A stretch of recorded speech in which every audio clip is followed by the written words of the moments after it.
जय गुरुजी संगत जी।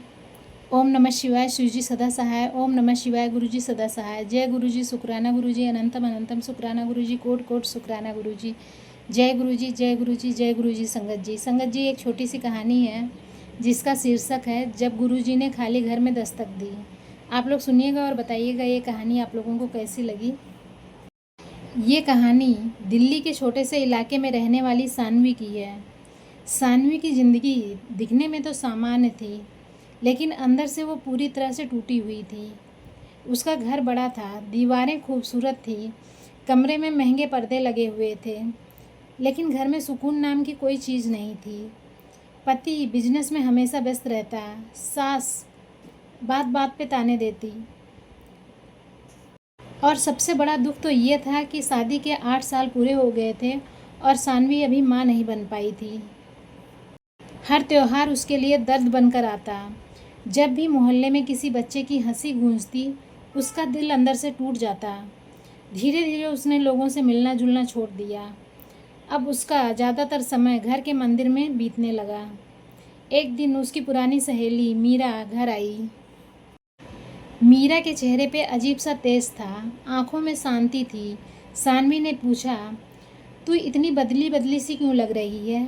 मीरा मुस्कुराई, क्योंकि मैंने गुरुजी को महसूस किया है। सानवी हल्का सा हंस पड़ी और धीरे से बोली, ये सब बातें कहानियों में अच्छी लगती हैं, हकीकत में नहीं। मीरा ने धीरे से उसका हाथ पकड़ा और कहा, नहीं सानवी, जब ज़िंदगी हर तरफ से बंद हो जाए तब गुरुजी रास्ता बना देते हैं।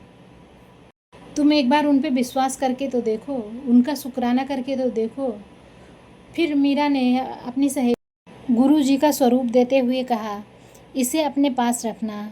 जो भी अपने दुख दर्द कहना है गुरुजी से कहना, गुरुजी से बातें करना, वो तुम्हें रास्ता दिखाएंगे, वो तुम्हें राहें दिखाएंगे, और हमेशा शुक्राना करते रहना। सानवी ने गुरुजी के स्वरूप को तो अपने पास रख लिया, पर उसे विश्वास नहीं था। उस रात भी उसके घर में बहुत झगड़ा हुआ। पति गुस्से में बोला, अब मुझसे ये सब नहीं होता।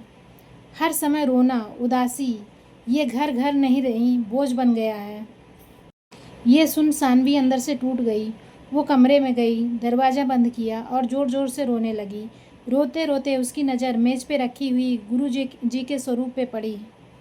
उसने पहली बार गुरुजी के स्वरूप को हाथ में लिया और बोला, अगर आप सच में हो तो मेरी ज़िंदगी में थोड़ा सा उजाला ला दो। इतना कहकर वो सो गई। करीब 3 बजे उसकी आँख खुली। अचानक उसे ऐसा लगा जैसे किसी ने उसके मुख्य दरवाजे पर दस्तक दी हो। ठक ठक ठक। सानवी घबरा गई। इतनी रात कौन हो सकता है? उसने धीरे से दरवाज़ा खोला, लेकिन बाहर कोई नहीं था। सिर्फ हल्की सी चाय और गुलाब की खुशबू हवा में तैर रही थी। उसने इधर उधर देखा, पूरा गलियारा खाली था। तभी उसकी नज़र दरवाजे के पास रखे हुए छोटे से डिब्बे पे पड़ी। वो कांपते हुए हाथों से डिब्बा उठाकर अंदर लाई। जब खोला तो अंदर एक छोटी सी चांदी की कटोरी थी और एक पर्ची थी। उस पर्ची पर लिखा था, घर खाली नहीं है, पर विश्वास की रोशनी बहुत कम है। सानवी की सांसें तेज हो गई। ये किसने लिखा? कौन आया था? उसने तुरंत बाहर जाकर देखा, लेकिन पूरी बिल्डिंग में सन्नाटा था। उस रात वो बिल्कुल नहीं सो पाई। सुबह उसने ये बात मीरा को बताई। मीरा शांत होकर सिर्फ इतना बोली, गुरुजी ने दस्तक दे दी है। धीरे धीरे अजीब घटनाएं शुरू होने लगी। जो पति महीनों से उससे ठीक व्यवहार नहीं करता था, वो अचानक उसका ख्याल रखने लगा। सास का व्यवहार भी बदलने लगा। घर का भारीपन जैसे कम होने लगा। लेकिन सबसे बड़ा चमत्कार अभी बाकी था। एक दिन सानवी मंदिर में बैठी रो रही थी।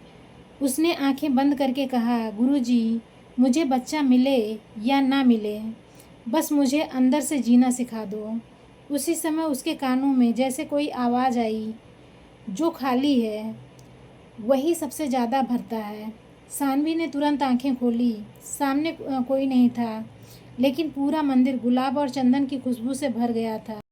पास बैठी एक बुजुर्ग महिला उसे देखकर बोली, बेटा, बहुत किस्मत वालों को ऐसा एहसास होता है। सानवी की आंखों में आंसू बहने लगे। उस दिन के बाद उसने शिकायत करना छोड़ दिया। अब वो रोज़ सुबह ज़रूरतमंदों को खाना खिलाती, मंदिर में सेवा करती और हर बात पे सिर्फ एक शब्द कहती, शुक्राना। धीरे धीरे उसके चेहरे शांति और मुस्कान आने लगी, जैसा कि उसने मीरा के चेहरे पे देखा था। करीब 6 महीने बाद डॉक्टर की रिपोर्ट देखकर पूरा घर हैरान था। सानवी माँ बनने वाली थी। डॉक्टर बोले, ये मेडिकल साइंस से परे है। उम्मीद बहुत कम थी। सानवी रोने लगी। उसने दोनों हाथ को जोड़कर सिर्फ इतना कहा, शुक्राना गुरुजी। बच्चे के जन्म से पहले सानवी ने एक सपना देखा। बड़ा सा दरबार, हल्की सी रोशनी, चाय की खुशबू और सफ़ेद कपड़ों में एक दिव्य आकृति। वह आकृति मुस्कुराकर बोली, अब ये घर खाली नहीं रहेगा। और फिर धीरे धीरे रोशनी गायब हो गई। सुबह उठते ही सानवी ज़ोर ज़ोर से रोने लगी। उसे अंदर से एहसास हो चुका था, गुरुजी सच में उसके घर आए थे। कुछ महीने बाद पूरा घर बच्चे की हंसी से गूंज उठा। जो घर कभी तानों से भरा हुआ था, अब वहीं भजन बजते थे। जहाँ हर दिन आंसू थे, अब वहीं जय गुरुजी शुक्राना गुरुजी की आवाज़ गूंजती थी। और सानवी अब वो हर दुखी इंसान से सिर्फ एक बात कहती, जब ज़िंदगी खाली लगे तब समझ लेना गुरुजी उसमें रोशनी भरने वाले हैं। जय गुरुजी शुक्राना गुरुजी, अनंतम अनंतम शुक्राना गुरुजी, कोट कोट शुक्राना गुरुजी। जय गुरुजी, जय गुरुजी, जय गुरुजी संगत जी। ओम नमः शिवाय, शिवजी सदा सहाय। ओम नमः शिवाय, गुरुजी सदा सहाय। जय गुरुजी शुक्राना गुरुजी, अनंतम अनंतम शुक्राना गुरुजी, कोट कोट शुक्राना गुरुजी। जय गुरुजी, जय गुरुजी, जय गुरुजी संगत।